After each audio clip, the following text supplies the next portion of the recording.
तो आज हम करने वाले हैं नर्सिंग एप्टीट्यूड के क्वेश्चंस। फर्स्ट है, how many IFA tablets are advise to be taken during pregnancy. तो ऑप्शन है बी 100 डेज। नेक्स्ट क्वेश्चन है, where does fertilization usually occur, uterus, ovary, fallopian tube and vagina. तो इसका most appropriate answer है fallopian tube, क्योंकि fallopian tube में ही fertilisation होती है, उसके बाद ही नेक्स्ट प्रोसेस होती है। नेक्स्ट बात करते हैं क्वेश्चन थर्ड की, how many dose of tetanus, TT and TD vaccines are given to a pregnant women. तो यूजुअली एक ही दी जाती है, आपको याद रखना है। क्वेश्चन 4 है, what is the starting complementary food with breast milk called. उसको बोलते हैं वीनिंग, आपको याद रखना है। नेक्स्ट बात करते हैं, what is the first stool pass by a newborn called. जो एक्सक्रीशन होता है यानी वेस्ट मटेरियल होता है न्यूबॉर्न का, उसको क्या बोलते हैं, उसको बोलते हैं मिकोनियम, आपको याद रखना है इसको। क्वेश्चन 6 है, what is the birth dose of oral polio vaccine called. First dose, second dose, booster dose, zero dose. तो इसका ऑप्शन है डी, ज़ीरो डोज। क्वेश्चन 7 है, when does a baby weight triple its birth weight. 1 साल के बाद यानी 1 year, option B. Question 8, what is the largest gland in human body, liver. सबसे जो लार्जेस्ट ग्लैंड पूछा है, इसमें ऑर्गन नहीं पूछा, तो आपको ये ध्यान रखना है कि सबसे ज़्यादा लार्जेस्ट जो ग्लैंड होती है, ग्लैंड, वो लिवर होता है, स्किन नहीं, लिवर।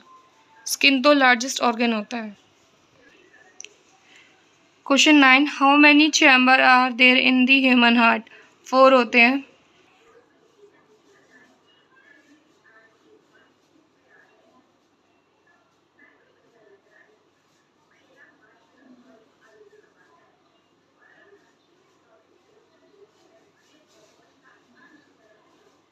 नेक्स्ट बात करते हैं क्वेश्चन 10 की, how many vertebrae are found in human spine.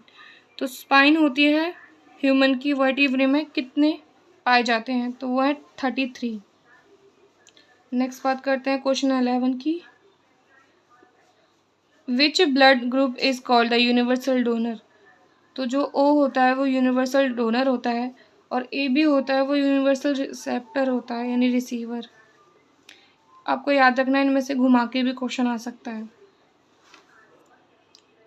Question 12 है, where does the exchange of gases take place in the lungs, alveoli.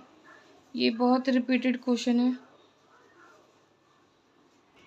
जो एल्वेलाई होती है हमारे लंग्स के अंदर, ये छोटे छोटे ब्रांचेस के बाद ये जब डिवाइड होकर होते हैं, ये एल्वेलाई, इसमें जो हमारा ऑक्सीजन होता है उसका एक्सचेंज होता है। Question 13, what is the total volume of blood in the human body. 5 से 6 लीटर होता है हमारे अंदर, ह्यूमन बॉडी के अंदर खून। अब नेक्स्ट बात करते हैं क्वेश्चन 14 की, what is the condition of high blood sugar level called. जब हाई ब्लड शुगर हो जाता है यानी हाइपर ग्लाइसेमिया, तो उसी को बोलते हैं हाई ब्लड शुगर। हाइपो का मतलब होता है कम होना, हाइपर का मतलब ज़्यादा होना है। तो आपको ये थोड़ा आगे से ध्यान रखना है, क्योंकि थोड़ा सिमिलर देख के कन्फ्यूज़न हो सकती है। क्वेश्चन 15 है, cataract is a disease of which part of the body, I, because cataract को ही मोतियाबिंद बोलते हैं, तो याद रखना है। क्वेश्चन 16 है, which organ is the most affected in jaundice. ये रिपीटेड क्वेश्चन है, तो इसका ऑप्शन है करेक्ट सी, लिवर। लिवर जो होता है सबसे ज़्यादा अफेक्ट होता है जॉइंटिस में। ये रिपीटेड क्वेश्चन है, इम्पॉर्टेंट है ये। अब बात करते हैं क्वेश्चन 17 की, which vitamin is most healing full in the wound healing. यानी सबसे ज़्यादा वुंड हीलिंग में कौन सा विटामिन हेल्प करता है, तो विटामिन सी यानी एस्कॉर्बिक एसिड।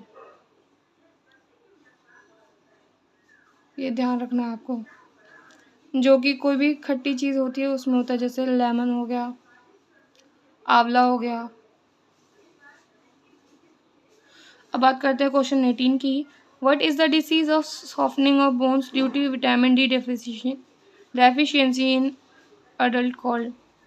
जब बोन्स सॉफ्ट हो जाती हैं उस डेफिशिएंसी को क्या बोलते हैं, उसको बोलते हैं ऑस्टोमेलेशिया। क्योंकि बिकॉज हमारी बोन्स जो होती हैं पोरस हो जाती हैं, जिससे कि वो थोड़ी सी सॉफ्ट हो जाती हैं, तो ब्रेक होने के चांसेस होते हैं। नेक्स्ट बात करते हैं क्वेश्चन 19 की, what is the main function of vitamin के। विटामिन के ये भी काफ़ी इंपॉर्टेंट क्वेश्चन है। तो ये ब्लड क्लोटिंग में हेल्प करता है। जैसे कि अगर आपके कट वगैरह लगे हैं, ब्लीडिंग हो रही है बहुत ज़्यादा, तो ब्लड को रोकने के लिए, यानी ब्लीडिंग ना हो उसके लिए ब्लड क्लोटिंग, क्लोट का मतलब होता है जब वो, आपने देखा होगा रेड सा कम सा जम जाता है जब आपके ब्लीडिंग हो जाती है, उसके बाद हाथ पे रेड रेड सा, उसी को बोलते हैं क्लॉटिंग। नेक्स्ट बात करते हैं question 20, what is the instrument use to measure blood pressure.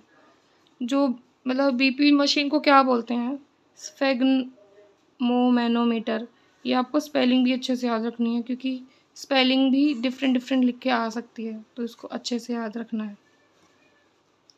I hope ये वीडियो आपके लिए यूज़फुल रहा होगा। नेक्स्ट आगे और भी क्वेश्चन करने वाले हैं हम, ये पूरी सीरीज़ है। Thank you so much.